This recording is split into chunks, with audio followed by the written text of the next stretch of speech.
우리 하나님 말씀 봅니다. 하나님 말씀은 마태복음 5장 27절부터 32절까지입니다.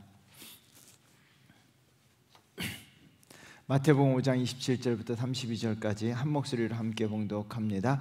그 후에 예수께서 나가사 레이라 하는 세리가 세간에 앉아 있는 것을 보시고 나를 따르라 하시니 그가 모든 것을 버리고 일어나 따르니라. 레이가 예수를 위하여 자기 집에서 큰 잔치를 하니 세리와 다른 사람이 많이 함께 앉아 있는지라. 바리새인과 그들이 서기관들이 그 제자들을 비방하여 이르되 너희가 어찌하여 세리와 죄인과 함께 먹고 마시느냐. 예수께서 대답하여 이르시되 건강한 자에게는 의사가 쓸데없고 병든 자에게야 쓸데있나니 내가 의인을 부르러 온 것이 아니요 죄인을 불러 회개시키려 왔노라. 아멘. 주님의 말씀은 내 영혼을 소생시킵니다. 주님의 말씀은 내 삶의 빛입니다. 주님의 말씀은 내 삶을 변화시킵니다. 주님께서 말씀하신 대로 나는 하나님의 사랑받는 자녀입니다. 나는 축복의 통로입니다. 나는 주님의 사명자입니다. 주님의 말씀에 마음의 문을 엽니다. 말씀하여 주옵소서. 듣고 깨닫고 말씀대로 살겠습니다. 아멘.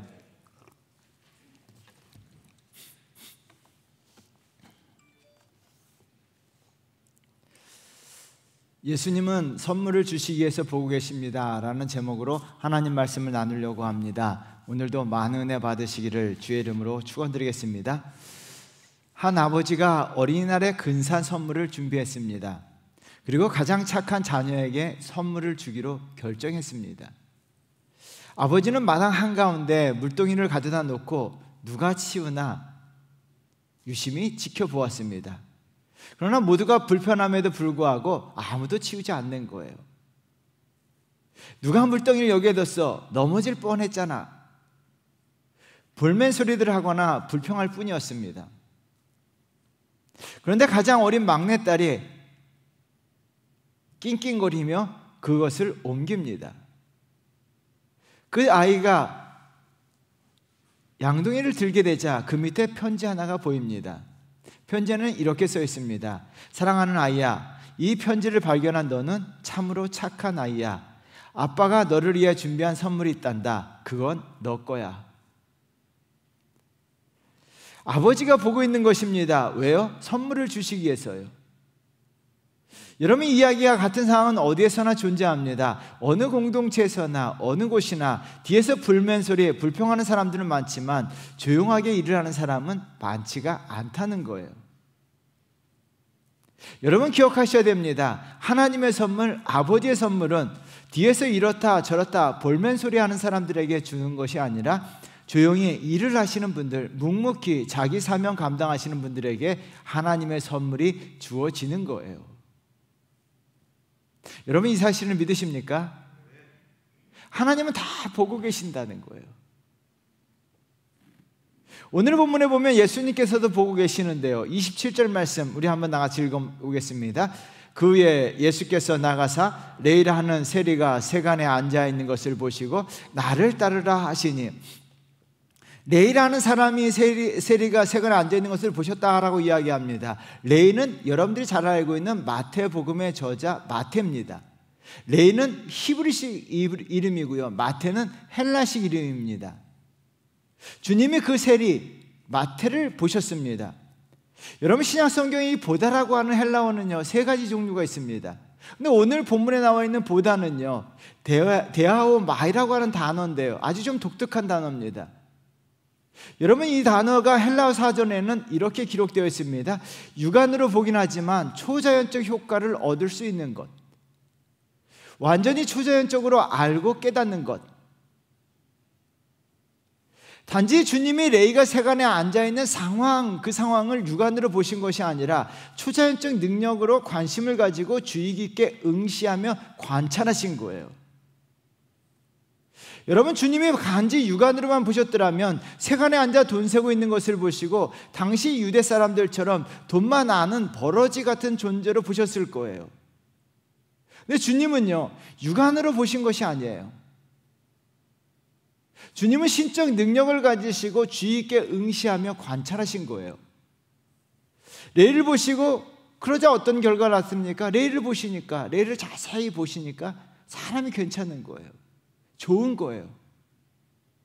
그래서 주님은요, 머뭇거림도 없이 한마디 질문도 없이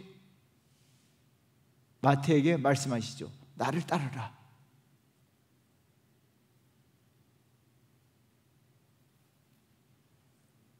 이력서도 보지 않으셨어요.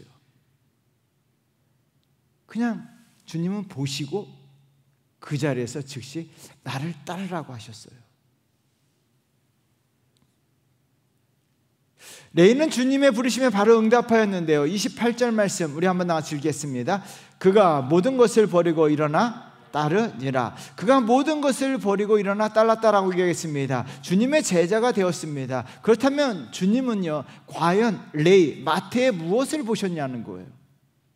그리고 그를 왜 제자 삼으셨냐는 거예요. 첫 번째 보면요, 주님은 마태의 눈을 보신 거예요. 여러분 기억하셔야 됩니다. 주님은 우리의 눈을 보고 계십니다.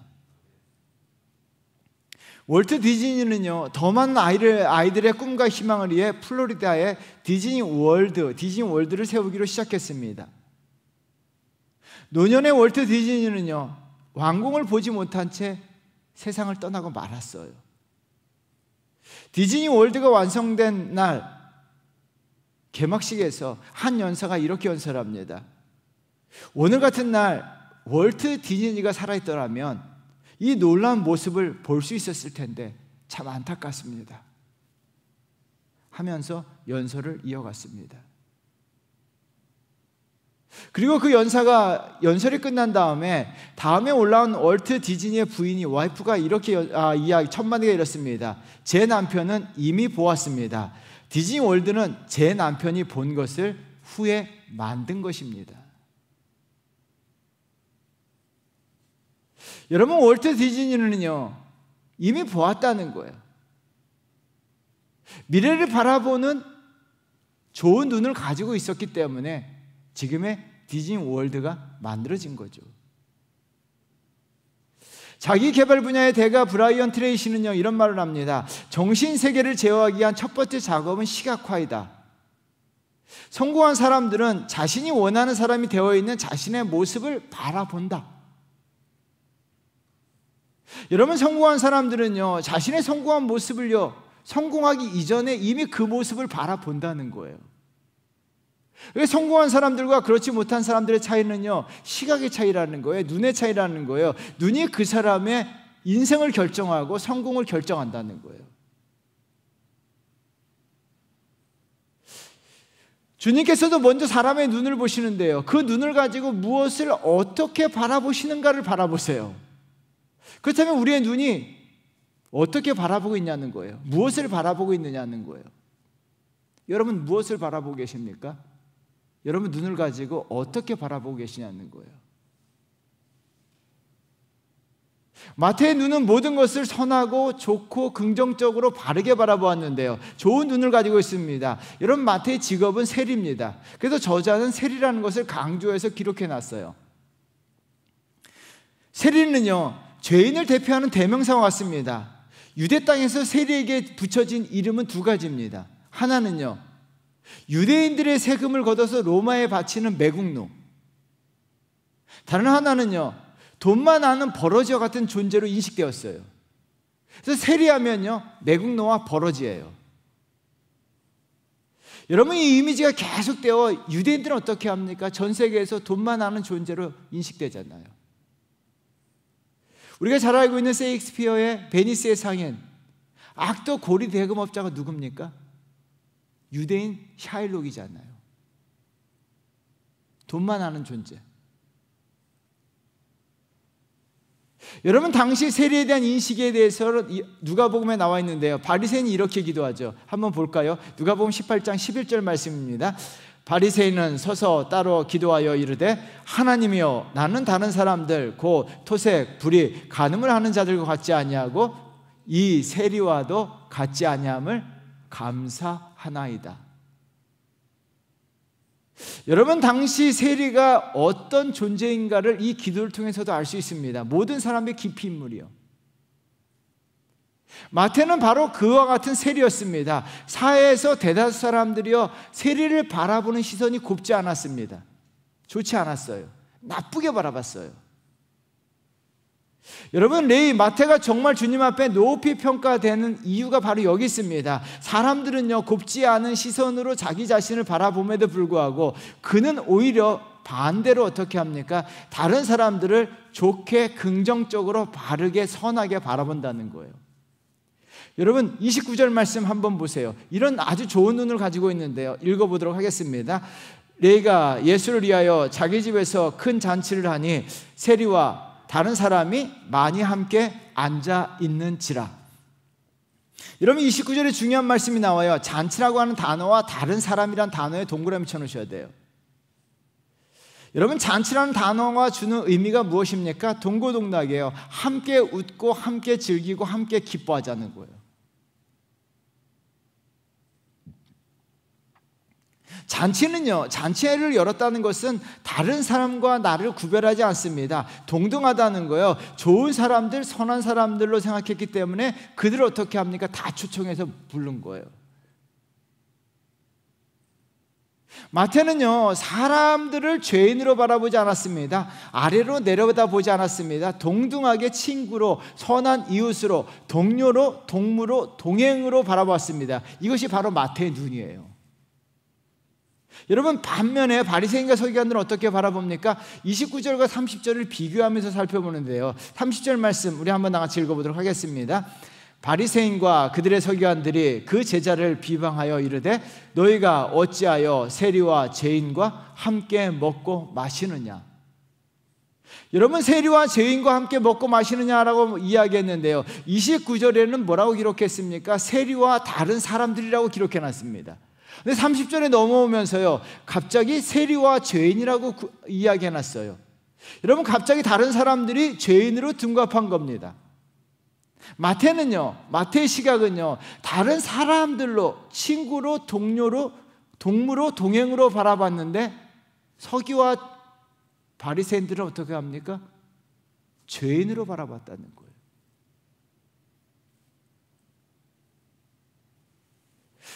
그들의 시선은요, 자기의 우월감을 가지고 위에서 아래로 바라본 거예요. 부정적으로 바라본 거예요. 좋지 않은 시선으로 바라본 거예요. 나쁜 시선으로 바라본 거예요. 깔보는 시선으로 바라본 거예요. 여러분, 좋지 않은 시선으로 바라보게 되죠. 어떤 일이 벌어집니까? 입에서 나오는 게 무엇인가를 한번 보세요. 30절에 보면 그 제자들을 비방하여라고 이야기합니다. 이 비방이라고 하는 헬라어 단어는요, 원망하다, 수군거리다, 불평하다라는 뜻을 가지고 있어요. 비방하는 사람들, 불평하는 사람들, 원망하는 사람들은요, 눈이 잘못됐다는 거예요. 여러분, 부정적으로 바라보고 곱지 않은 시선으로 바라보고 아래에서 아래로 바라보기 때문에 눈이 잘못됐기 때문에 입에서 나오는 것이 불평하고 원망하고 수군거리고 비방하는 거예요. 그래서요, 입에서 이런 말이 나온다는 것은 입을 고칠 것이 아니라 눈을 먼저 수술하셔야 돼요.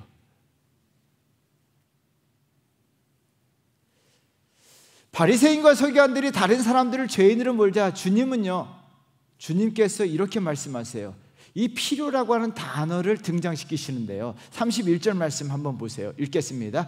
예수께서 대답하여 이르시되 경건한 자에게는 의사가 쓸데없고 병든 자에게라야 쓸데있나니. 여러분, 주님은요, 논쟁의 주제를 바꾸세요. 죄인의 논쟁에서 쓸데있느냐 없느냐로 바꾸세요. 여러분, 쓸데있다 라는 단어가 영어는 need예요. need. 필요하다, 필요하지 않다. 주님은 이 말씀을 통해서 하시고자 하시는 것이요, 바리새인들과 서기관 같은 눈을 가진 사람들은 쓸데가 없다는 이야기예요. 필요가 없다는 거예요.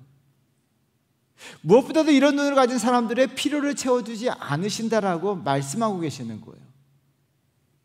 여러분, 주님은 마태와 가진 사람들을 눈을 가진 사람이 쓸 때가 있고 필요하시다는 거예요. 그러므로 말미암아 마태를요 제자 삼으셨습니다. 왜요? 그 눈을 보시고요.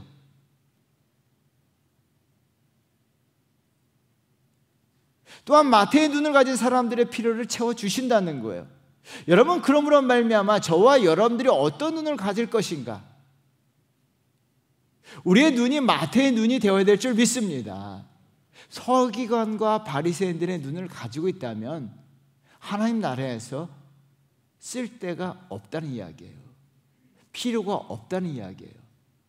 마태의 눈을 가진 사람은 주님은 어떻게 합니까? 그를 부르셨어요. 왜요? 그런 눈을 가진 사람이 필요하고 그런 눈을 가진 사람이 쓸 데가 있기 때문이에요. 여러분, 이런 눈을 가진 저와 여러분 되기를 주의 이름으로 축원드리겠습니다. 그렇다면요, 우리가 이런 눈을 가지기 위해서는 어떻게 될까요? 여러분, 인간의 눈은요 가까이 보면 눈이 나빠져요. 뭐든지 가까이 보면 나빠지고요, 멀리 보면 좋아져요. 주님께서 창조 원리를 만드신 거예요. 이것은 영적 원리에도 마찬가지입니다. 항상 기대하며 멀리 바라보게 되면 우리의 눈이 선하고 바르게 좋게 보입니다. 바리새인들과 서기관들은요 예수님을 함께한 사람들을 가까이서 봤습니다. 여러분, 지금 상태, 눈앞의 상태를 바라보았는데요, 마태의 지금을 바라봤습니다. 그러자 그들의 눈에 비춰진 세리가 어떻습니까? 돈만 알고 있는 존재, 매국노, 그렇게 보이는 거예요. 지금을 바라봤기 때문에요. 예수님은 멀리 바라보셨습니다. 마태 지금은 세리지만 후에는 어떻게 됩니까? 예수님의 제자가 되잖아요. 마태복음에 기록한 성경 저자가 되잖아요. 사도가 되었습니다. 하나님 나라 복음을 위해서 열방을 향해서 복음을 전하는 위대한 사도가 되었다는 거예요. 바리새인들과 서기관들은요 눈앞에 지금 현실을 바라봤다는 거예요. 그런데 예수님은 어떻게 합니까? 멀리 바라보셨다는 거예요.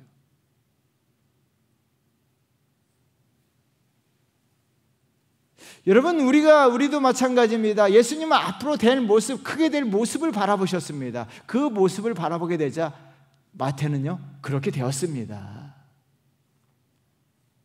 내 환경도 우리도 마찬가지입니다. 내 주변 사람들, 내 자녀들 멀리 바라보셔야 돼요. 지금 눈앞을 바라보면요 세리 마태와 같아요. 그러나 우리가 기대하며 꿈을 꾸며 멀리 바라보면요 하나님이 내 자녀를 어떻게 사용하실까 기대하며 바라본다면 하나님의 역사하심으로 인해서 큰 인물이 될 줄 믿습니다. 여러분, 환경도 마찬가지예요. 지금은 앞을 바라보면요 눈앞의 환경을 바라보면 원망과 불평과 한숨과 절망뿐입니다. 지금 우리 교회 상태도 마찬가지예요. 지금 상태를 바라보면요 몇 명 되지도 않아요. 작아요.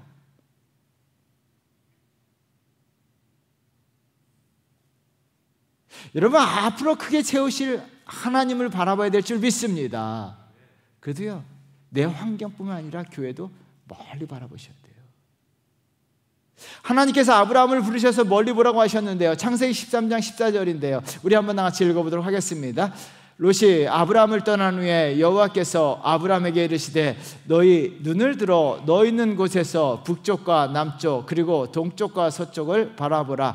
롯이 아브라함을 떠난 후에라고 이야기합니다. 롯은 좋은 땅을 차지하고 아브라함을 떠났습니다. 아브라함은 남겨진 존재입니다. 상실감이 컸습니다. 그 상실감으로 눈앞을 바라보게 된다면, 지금 환경을 바라본다면 허무와 절망과 한숨밖에 없습니다. 하나님께서 눈앞을 바라보지 못하도록 하셨습니다. 고개를 들라라고 이야기합니다. 멀리 보라고 이야기하는 거예요. 사방팔방을 보라는 거예요. 동서남북을 보라는 거예요. 저 끝을 바라보라는 거예요. 하나님께서 이 땅을 다 너에게 주시겠다는 거예요.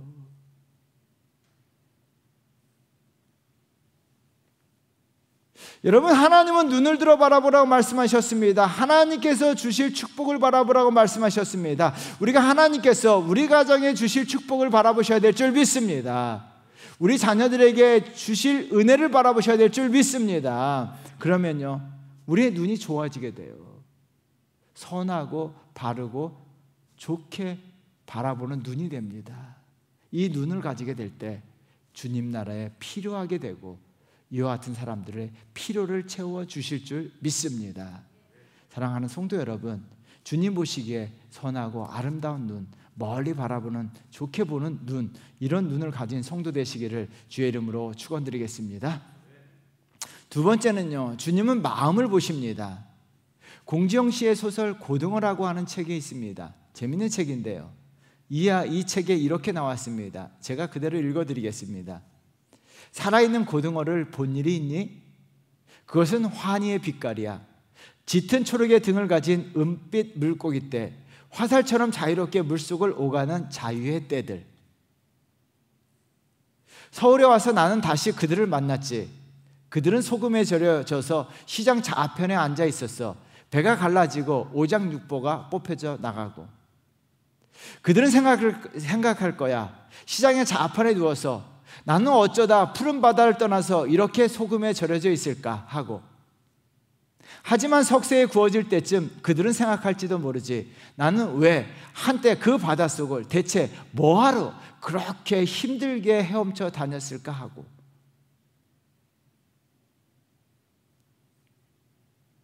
이 글을 읽으면서 마지막 문장, 고등어의 마지막 후회에 줄을 쳐놓고 좀 음미해 보았습니다. 대체 뭐하러 그렇게 힘들게 헤엄쳐 다녔을까? 이렇게 석쇠에 구워질 것인데.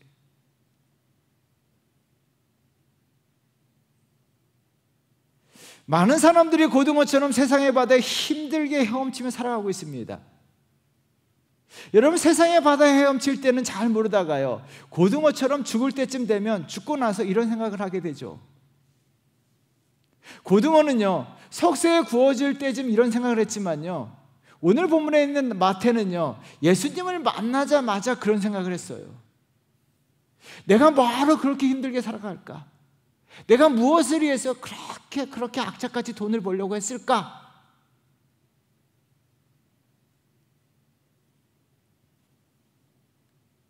마태는요, 예수 그리스도를 만나자마자 마음이 긍정적으로 변화가 일어났습니다. 그래서 예수 그리스도께서 나를 따르라고 했을 때 머뭇거림도 없이 주저함 없이 주님을 따르게 되죠. 왜요? 마음의 변화가 일어난 거예요. 28절 말씀 우리 한번 다 같이 읽어보겠습니다. 그가 모든 것을 버리고 일어나 따르니라. 여러분, 버리다라고 하는 동사는요, 떠나다, 남겨두다, 소홀히 하다라는 세 가지 의미가 있습니다. 여러분, 그가 목숨처럼 아끼던 돈이요, 그것을요 다 내려놓은 거예요. 자신의 모든 것을 남겨두었습니다. 지금까지 돌고자 하는, 돈을 벌고자 하는 단 하나의 욕망, 이 욕망 하나 가지고 세상에서 손가락질 당하고 멸시와 모욕을 당하는 세리라는 직업을 지금까지 고수했던 거예요. 왜요? 돈을 벌고자 하는 욕망 하나 때문에 그는 그렇게 열심히 살았던 거예요. 마태는 마음이 바뀌었습니다. 마태의 마음이 바뀌었다는 것은요, 주님은 이미 알고 계신 거예요.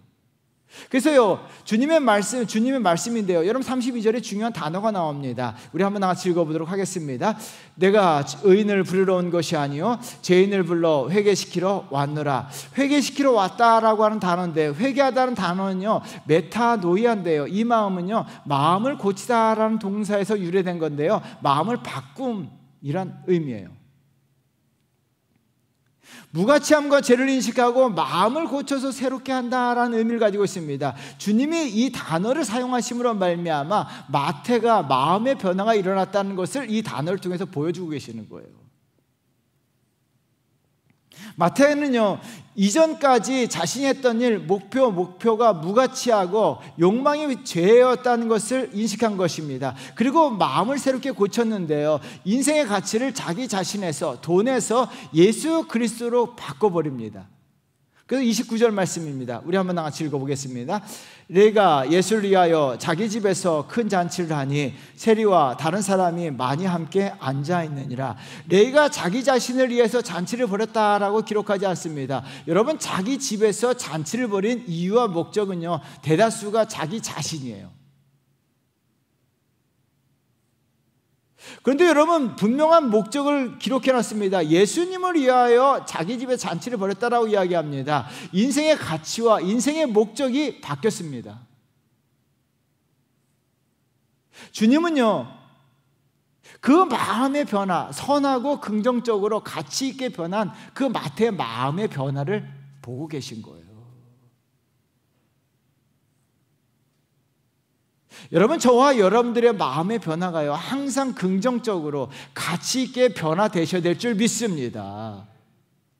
하나님은요, 주님은요, 마음의 변화가 항상 긍정적으로 가치 있게 변화된 사람들을요, 쓸모 있게 여기시고 그들을 필요로 하시고요, 그들을 사용하신다는 거예요.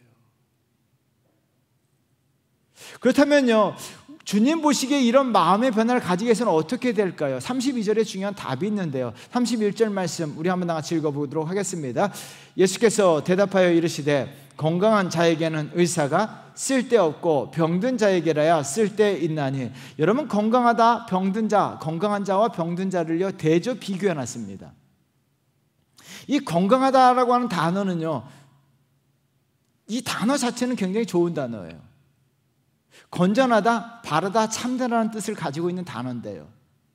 근데 이 단어를 사용함에 있어서 어떻게 사용하느냐에 따라서 단어 의미가 달라져요.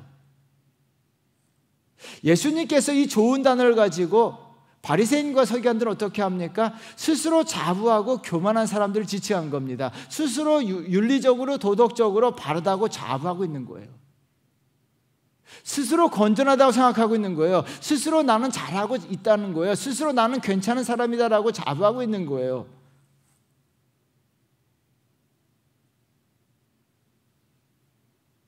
스스로 나는 진짜 괜찮은 사람이다. 스스로 나는 똑똑한 사람이다. 나는 스스로 바른 사람이다. 나는 정말 잘난 사람이다. 이런 사람들은 필요가 없다는 거예요. 왜요? 이런 사람들은요, 마음의 변화가 일어나지 않아요. 여러분, 예수님 당시의 서기관과 바리새인들은요, 그들이 죽을 때까지 마음의 변화가 일어나지 않아요. 왜요? 스스로 잘난 맛으로 살아가고 있기 때문이에요. 누가복음 16장에 나와 있는 부자와 같이 석쇠 위에 구워질 때 비로소 후회하게 되죠. 아, 내가 왜 그렇게 살았을까?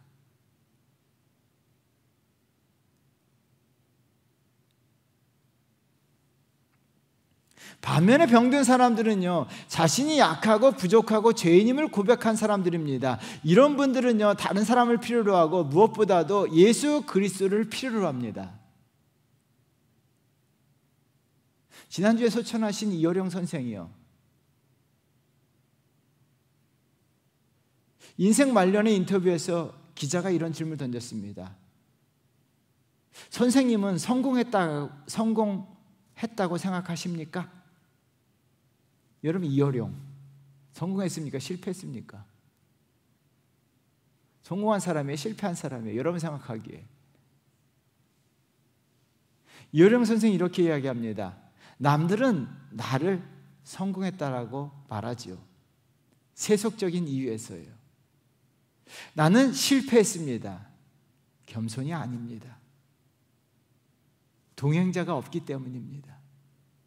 내게는 친구가 없습니다. 혼자서 나의 그림자만 보고 살았습니다.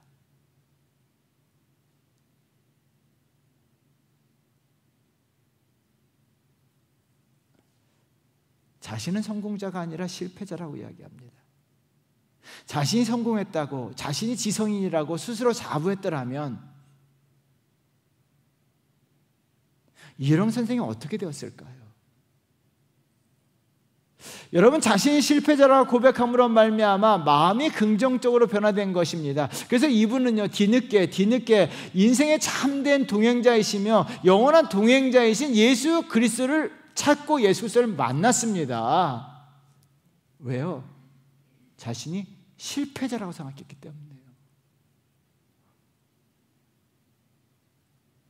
영원한 동행자가 필요했던 거예요. 참된 동행자가 필요했던 거예요. 그래서 예수님을 찾은 거예요.